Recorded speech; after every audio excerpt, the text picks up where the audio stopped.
मंच पर बैठे हुए सभी नेतागण, यहाँ पर पधारे हुए हमारे मीडिया के दोस्तों,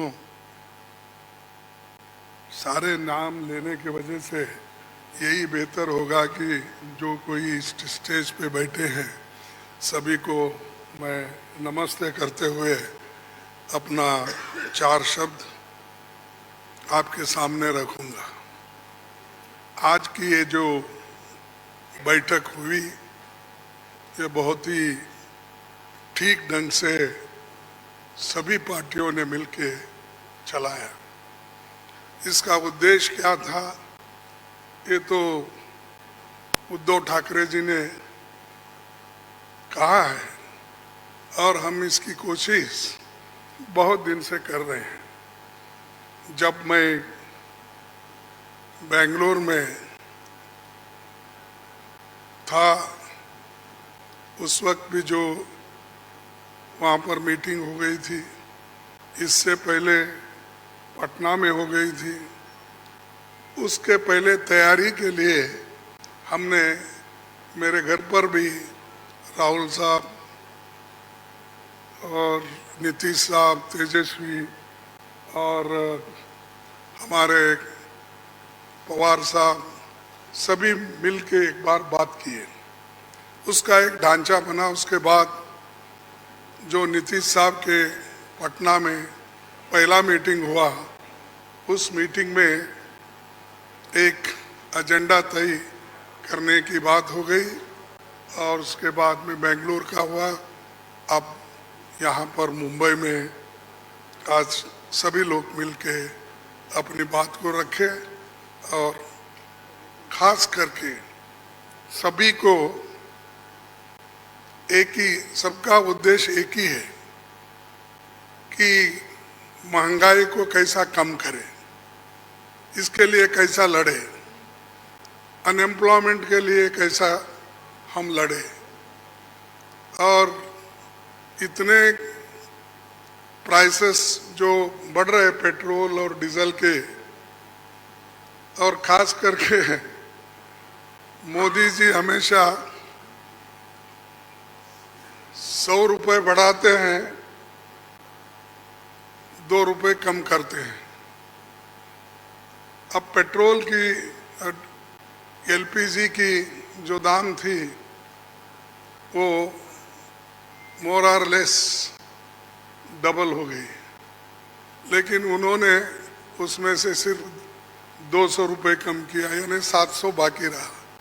यानी पहला जो 55 रुपये में एक सिलेंडर मिलता था उसको उन्होंने अभी भी 70 रुपये में ही 70-75 में रखा। यानी कोई कम नहीं हुआ, पहले जो था उससे ज़्यादा बढ़ाए थे, उसको थोड़ा कम करके, लेकिन इससे लाखों रुपए उन्होंने कमाया।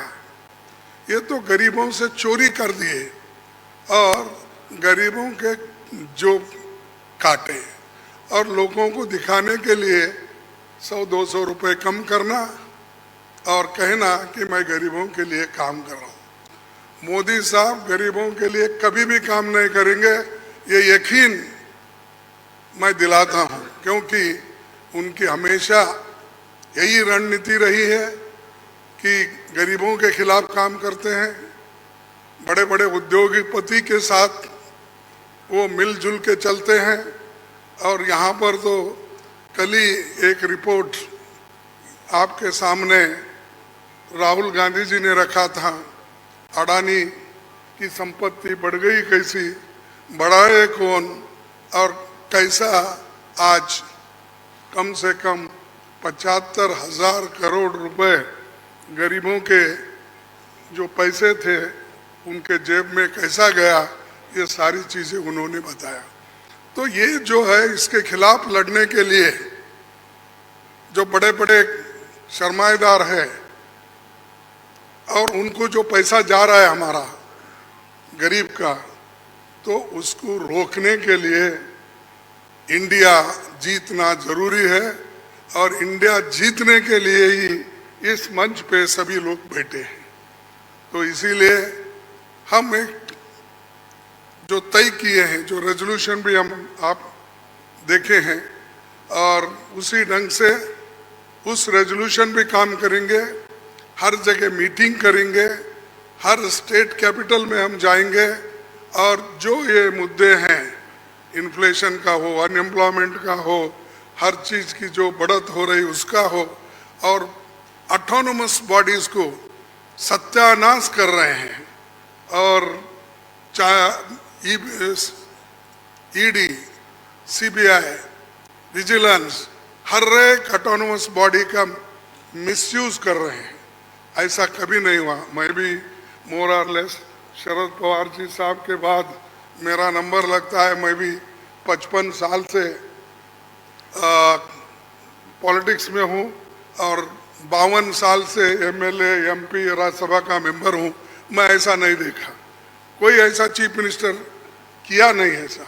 लेकिन आज मोदी सडनली और एक बात की कि बिजनेस एडवाइजरी कमेटी को नहीं पूछे, अपोजिशन लीडर को भी नहीं बुलाए, किसी को बुलाए बगैर वो पार्लियामेंट का डेट देकर स्पेशल सेशन बुला रहे हैं।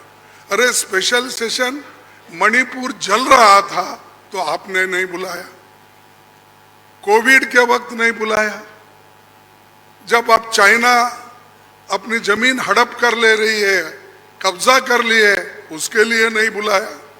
लोग तंग और तबाह इसमें ये हमारा नोटबंदी के वक्त परेशान थे, माइग्रेंट वर्कर परेशान, उस वक्त नहीं बुलाया। जब जब मुल्क अपने मुश्किल में रहता उस वक्त उन्होंने कभी नहीं बुलाया। अब क्यों बुलाया मुझे मालूम नहीं, आज का एजेंडा क्या है उनका मालूम नहीं। तो ये देश चलाने की रीत नहीं है, ये उन्होंने आहिस्ता आहिस्ता डिक्टेटरशिप के तरफ जा रहे हैं। और ये ध्यान में रखना चाहिए कि कभी वो मीडिया उनके साथ है, वो एक उनके दिमाग में है, प्रेस मीडिया हो, टीवी हो, ये सारी चीज़ें मेरे पास है, ये उनका कहना है। और हमको कभी कभी ऐसा दिखता भी है, माफ़ करो क्योंकि मैं ऐसा बोल रहा हूँ समझ के, आप गुस्से में आके हमारे खिलाफ मत लिखो। तो जो कुछ है वस्तु स्थिति, आपको भी मुंह को ताला लगाया, हाथ बंद दिए आपके भी लिखने के, ये सारी चीज़ें कर रहे हैं और आहिस्ता आहिस्ता डिक्टेटर के तरफ वो जा रहे हैं।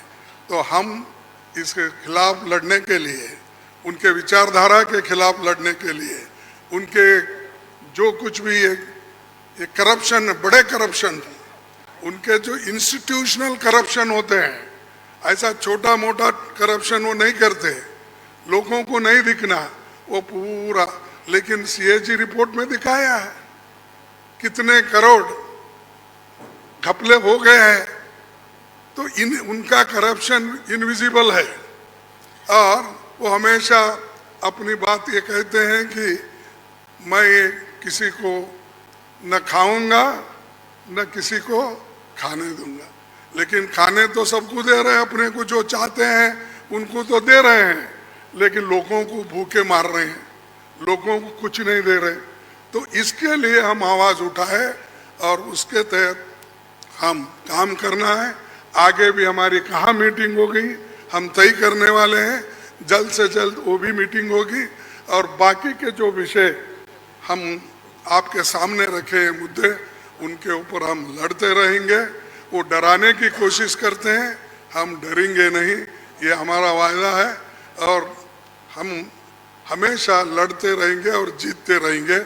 और आज मुंबई में जो हमारे महाराष्ट्र विकास आघाड़ी जो ये स्टेप लेकर हमको बुलाए हैं, उद्धव जी लीड लिए हैं और बाकी कांग्रेस पार्टी और एनसीपी सभी ने मिलके ये जो एक यहाँ पर कार्यक्रम रखा और बहुत यशस्वी हुआ।